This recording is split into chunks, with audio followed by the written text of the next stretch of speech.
The most vile accusations and insults against our nation have become incredibly routine, and we've seen back and forth of the past few days. Most of you know Justice Scalia was my sort of all-time favorite. Here's what he used to say. He said, "I don't attack people, I attack ideas."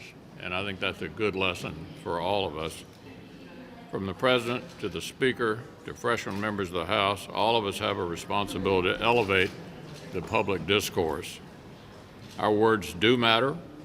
We all know politics is a contact sport, but it's about time we lowered the temperature all across the board.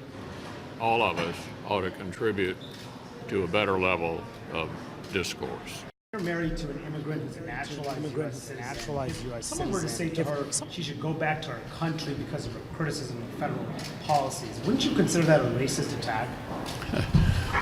Well, the Secretary of Transportation came here at age 8 legally, not speaking a word of English, and has realized the American dream. And I think all of us think that this is a process of renewal that's gone on in this country for a very long time, and it's good for America, and we ought to continue it. But what if was it racist for him to say go back? Was it racist for him to say go back to your country? Saying those? As I said, the legal immigration has been a fulfilling of the American dream. The new people who come here have a lot of ambition, a lot of energy, tend to do very well and invigorate our country, and my wife's a good example of that. Would you ever use the words "go back to where you came from"? Look, I'm obviously a big fan of legal immigration.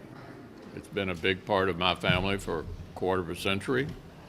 As I look around the country and watch the contributions that have been made by new arrivals and the children of new arrivals, it's been reinvigorating America for hundreds of years. So I'm a big fan of legal immigration. Do you think that the president would be more likely to tone down his rhetoric if Republican leaders like yourself spoke out more forcefully against it? Well, I think I've just said, I think everybody ought to tone down their rhetoric. We have examples of that across the ideological spectrum in the country, all across it. Everyone ought to tone down their rhetoric, and we ought to move back to talking about the issues. But you've stopped short of calling his comments racist. Look, I'm sorry? You've stopped short of calling his comments racist. Well, the president's not a racist. The president's not a racist. And I think the tone of all of this is not good for the country. But it's coming from all different ideological points of view. That's the point. To single out any segment of this, I think, is a mistake.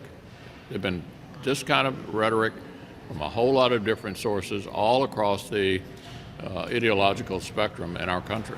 These comments from the White House are disgraceful and disgusting, and these comments are racist. How shameful to hear him continue to defend those offensive words, words that we have all heard him repeat not only about our members, but about countless others. Our caucus will continue to forcefully respond to those attacks on our members, which reflect a fundamental disrespect for the beautiful diversity of America.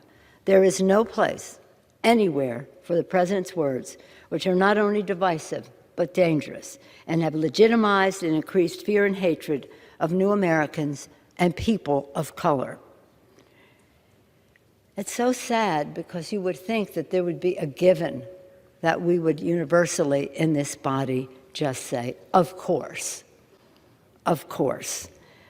And there's no excuse for any response to those words but a swift and strong, unified condemnation. Every single member of this institution, Democratic and Republican, should join us in condemning the president's racist tweets.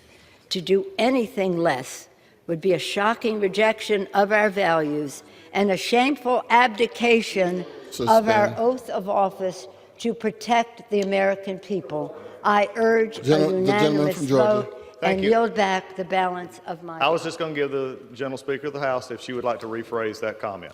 I have cleared my remarks with the parliamentarian before I read them. Can I ask the words be taken down?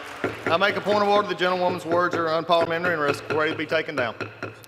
The chair will remind all members, please do not make comments toward personality-based comments. The gentleman from Georgia is recognized. I made a point of order that the gentlewoman's unparliamentary and request they be taken down. We don't ever want to pass up, it seems, an opportunity to escalate. And that's what this is. I'll dare anybody to look at any of the footage and see if there was any unfairness. But unfairness is not enough because we want to just fight. I abandon the chair.